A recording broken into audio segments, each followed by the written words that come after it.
Hi, this is Gail Fry, and this is Parental Rights.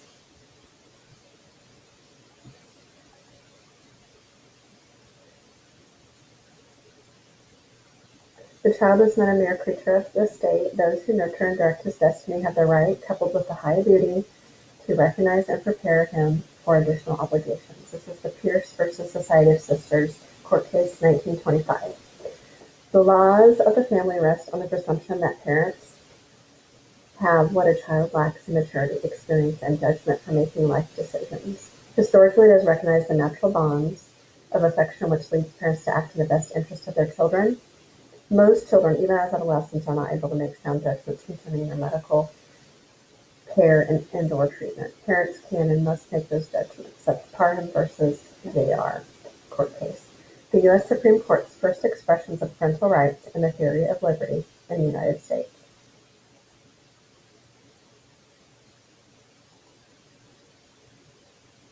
In Kansas, every child with an exceptionality is able to get a free public education. Parent rights ensure this under FAPE criteria. Approval is at public expense, public supervision and direction, and at no charge. Meet state board standards, include an appropriate school, and provide an IEP.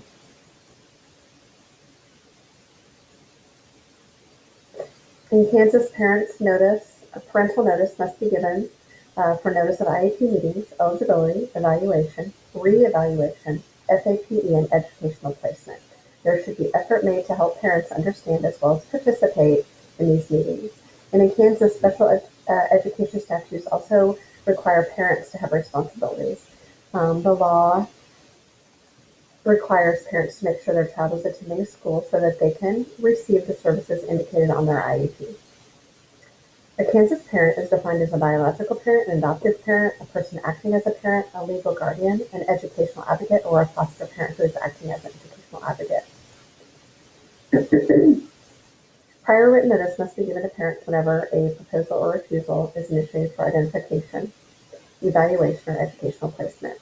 The written notice must have a description of the action, an explanation, a description of options considered, a description of what was used to decide this, a description of factors, a statement that as parents you have safeguards under IDEA.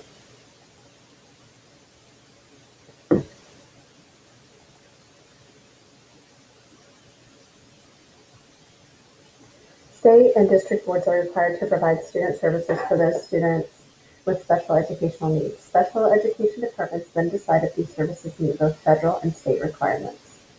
The requirements are least restrictive environment compliance, administering due process, providing mediation services, approving non-public SPED facilities, dealing with complaint investigations, approval of policies and procedures, and conducting reviews.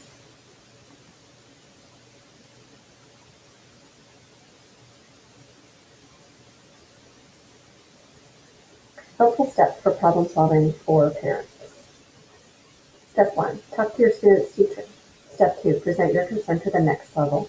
Step 3, contact the principal, superintendent, or head of the school.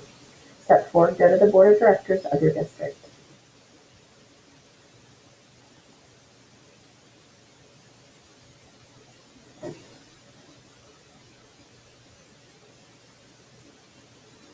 Wichita Public Schools must provide all parents with procedural safeguards as mandated by the federal law, IDEA. A copy must be given one time a year, and it will contain a full explanation of procedural safeguards. A written report of the student evaluation will be given to parents. Prior written notice must be given, and native languages must be used. Parental consent is required.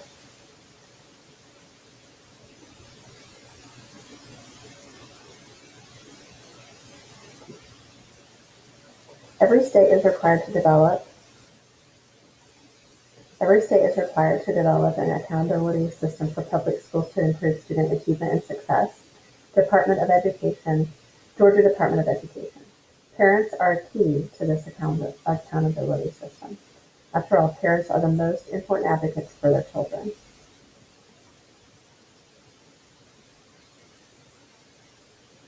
That concludes my presentation.